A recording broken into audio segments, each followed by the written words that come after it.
ቀን 15 ሰላም የተወደዳችሁ የጌታ ቤተሰቦች በያላችሁበት የጌታ ጸጋና ሰላም ይብዛላችሁ።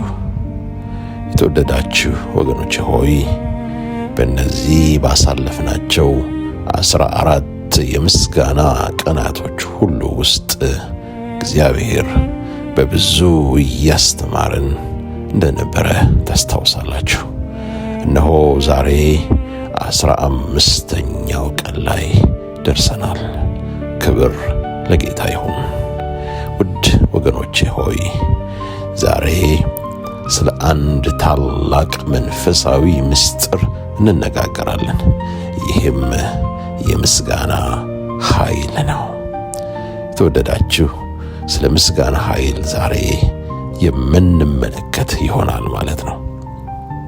ምስጋና ለእግዚአብሔር የምናቀርበው ቃል ብቻ ሳይሆን በልባችን ያለውን እምነት የምንገልጽበት መንገድ ነው። የተወደዳችሁ ወገኖቼ ሆይ ዛሬ የመልእክታችን ክፍል የሚሆነው በመዝሙር 34 ቁጥር 1 ላይ ያለው የእግዚአብሔር ቃል ይሆናል። እንዲህ ይላል፣ እግዚአብሔርን ሁል ጊዜ እባርከዋለሁ፣ ምስጋናው ሁል ጊዜ በአፌ ነው ይላል። ክብር ለጌታ ይሁን። ወገኖች ሆይ የምስጋና ኃይል የሚገለጠው ሁኔታዎቻችን ሲሻሻሉ ብቻ አይደለም። አንዳንድ ጊዜ በፈተና በመከራና በመጠበቅ ወቅት ነው የሚታየው። ወገኖቼ ሰው በሚያመሰግን ጊዜ ከችግሩ በላይ ያለውን የእግዚአብሔር ታላቅነት ማየት ይጀምራል። ምስጋና ልብን ከጭንቀት ያርቃል፣ እምነትን ያበረታታል፣ ነፍሳችንን ወደ ሰላም ያመጣል።